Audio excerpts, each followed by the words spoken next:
Subscribe to our channel and press the bell icon to never miss an update. So I read the article and I really enjoyed it. And then in the bottom it said this is the fourth part of a series of articles written by Professor Dikshit based on the course LVMR. So I went back home. I pulled out all those old newspapers to read it. And I felt so bad that when Professor Dikshit was standing and teaching this course to us, we were sitting at the back row playing tic-tac-toe.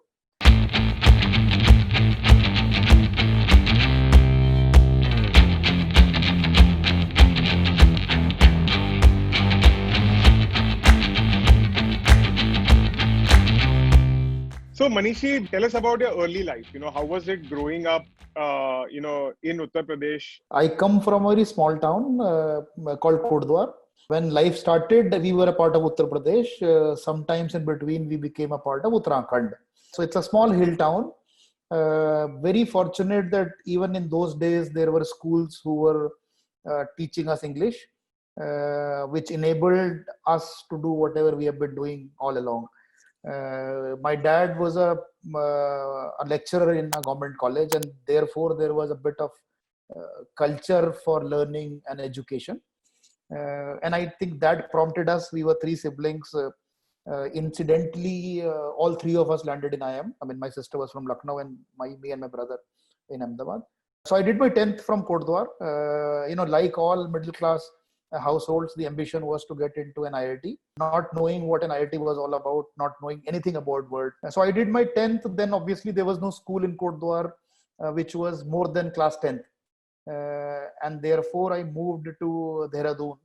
I got admission in St. Thomas College, which was in those days, top 3, top 5 colleges in Dehradun. There was no hostel, so I had to live on my own. I took a room on rent. I used to cook for myself. There were no sports, nothing. And I was living on my own, no television, no parents. You go to school, come back, cook your food, have lunch and study. You get up and study. That's it. Then those 4 years of, fabulous hostel life, a classical engineering college hostel, lots of fun, lots of friends. My first job was in Larsen and Toubro as a graduate engineering training, they used to GET. So I moved to Bombay, did my 1 year in L&T, and again, very, very difficult life. Bombay is tough. You get up in the morning, catch a train, then a bus, then reach L&T. Office used to start at 8:10 or 8:15. You finish your day, come back home, and then again start preparing for your CAT.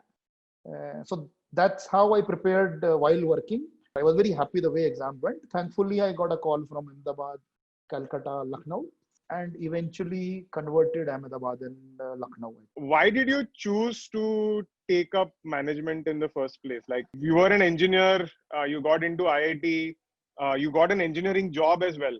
No, I think, back then life was much more simpler because there was no internet.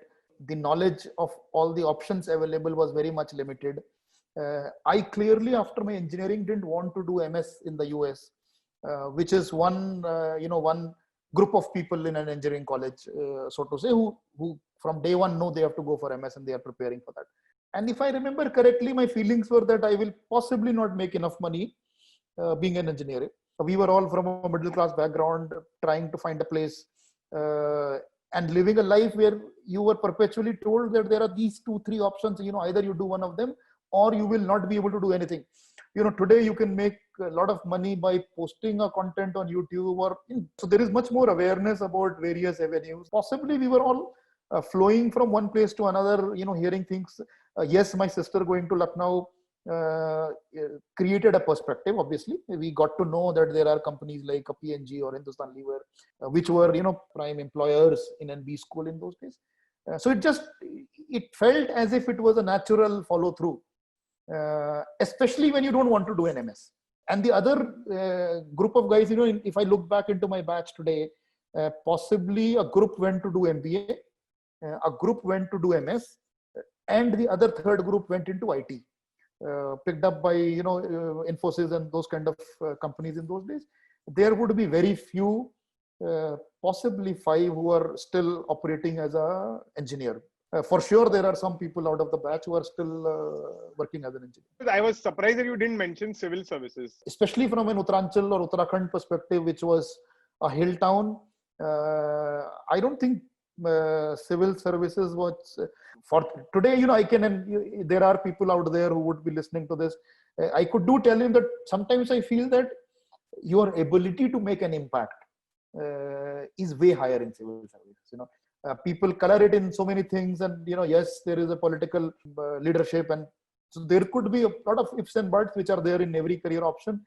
But if the scale with which they can make an impact, so it is very few. Yes, there are few corporates who would grow up to become a Narayan Murthy, or you could possibly create companies which will make those kind of impacts.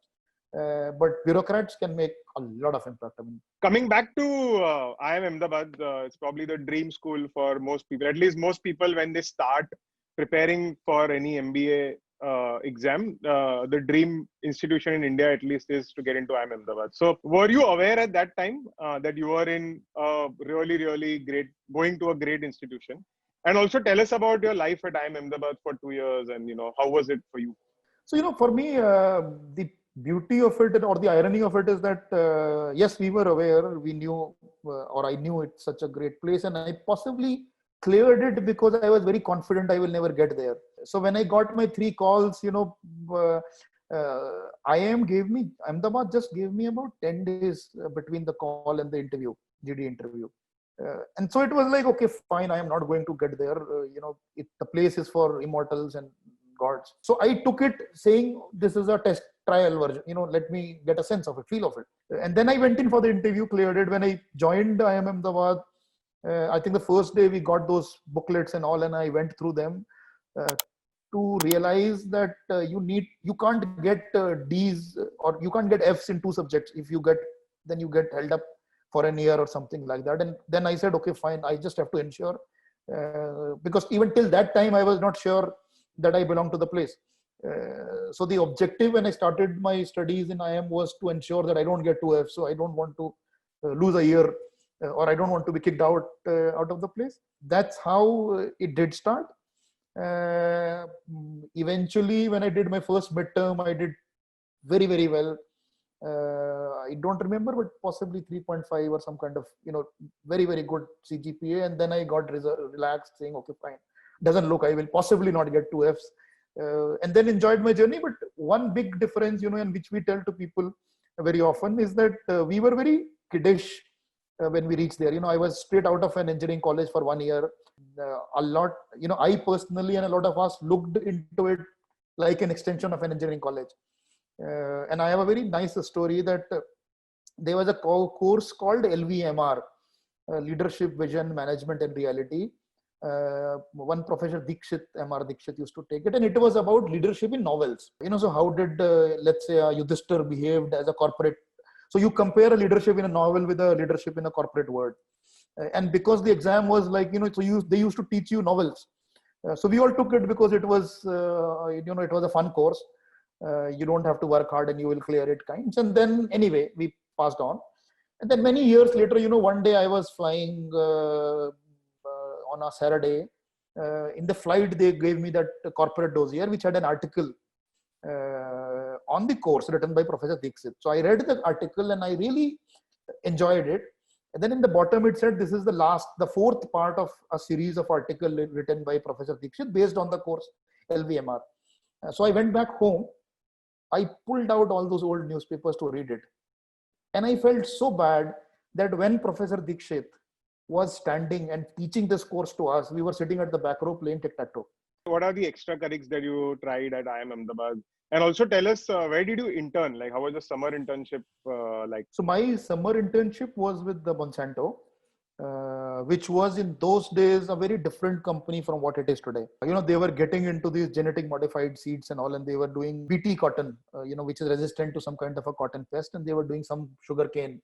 But these were genetic, and they put me on a very interesting project wherein I had to travel to interiors, meet sugar mill owners and meet cotton growers, and figure out how best could they distribute a genetically modified seed, considering there would be a political repercussion and those kind of things. Eventually, if you look today, the company, I don't think because of the political repercussions, it's a very lean mean operation, and they operate some kind of a JV with some seed corporation somewhere. And then life was a lot more easier. We were doing a lot of extracurriculars. So I used to do lights and audio on the dramatic side, which was a bit of an engineering. I don't remember, somebody taught me during an engineering college, and then it continued. So I became a default light. If there is on the dramatics club, the entire lights of the theater was being run by me. Kenneth Serrao, whom we all know, you have interviewed him. He was the cultural secretary. So I, Kenneth, and two other of us were kind of a core body which organized the annual festival, which we used to call Zero Chaos, because we passed out in 2000. So had a good mixed fun. Possibly the regret, like I say, if I go back today, is that I didn't do enough of curriculars, and was more focused on co-curriculars, extracurriculars, or anti-curriculars, so to say. Any suggestions, tips for people who are going to graduate now? I mean, this is a tough year to graduate in, and so whatever you've learned so far, if there are 2-3 things that you want to leave people with. I think in the context of it being a tough year, I think I have to say that life is a great equalizer. When you were growing up, there were a lot of decisions which you took, which you thought were life or death decisions, or I have to think because it can have a lot of impact on my career.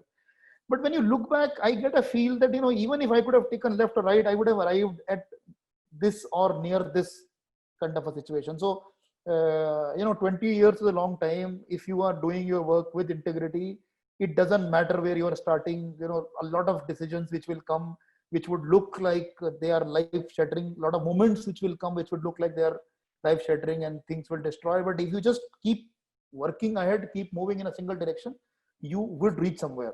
The only mistake which one should not do is to not keep on going in circles, kinds. You should know where you are going and keep on moving in that direction. Sometimes things will move fast, sometimes it will move slow.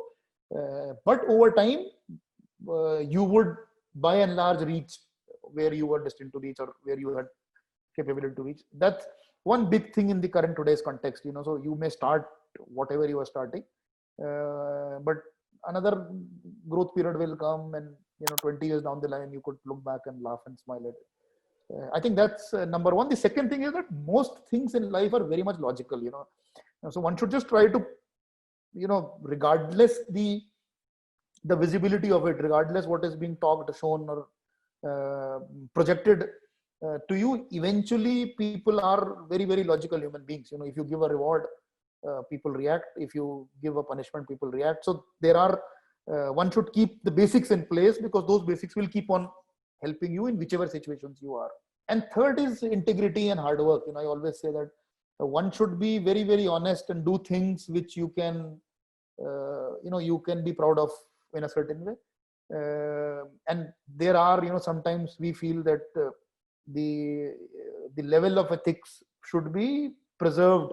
It's a very slippery slope. You go down the wrong side, it's very difficult to come back. So don't keep your integrity in place. Keep on working hard in a singular direction. You will reach, you will reach wherever you want to go. Awesome. Great. I think this is wonderful. Thank you so much for, being part of this. I think there are various parts of this conversation, I think, that we can break up, and, each one of them is insightful, both from a career perspective, from a marketing perspective. So thank you so much, Manishi. Thanks, Sanjit. Thanks a lot. Manishi is going to be, doing a 3-day program for, everyone on marketing analytics. Who should sign up for this program, and what should people expect from this?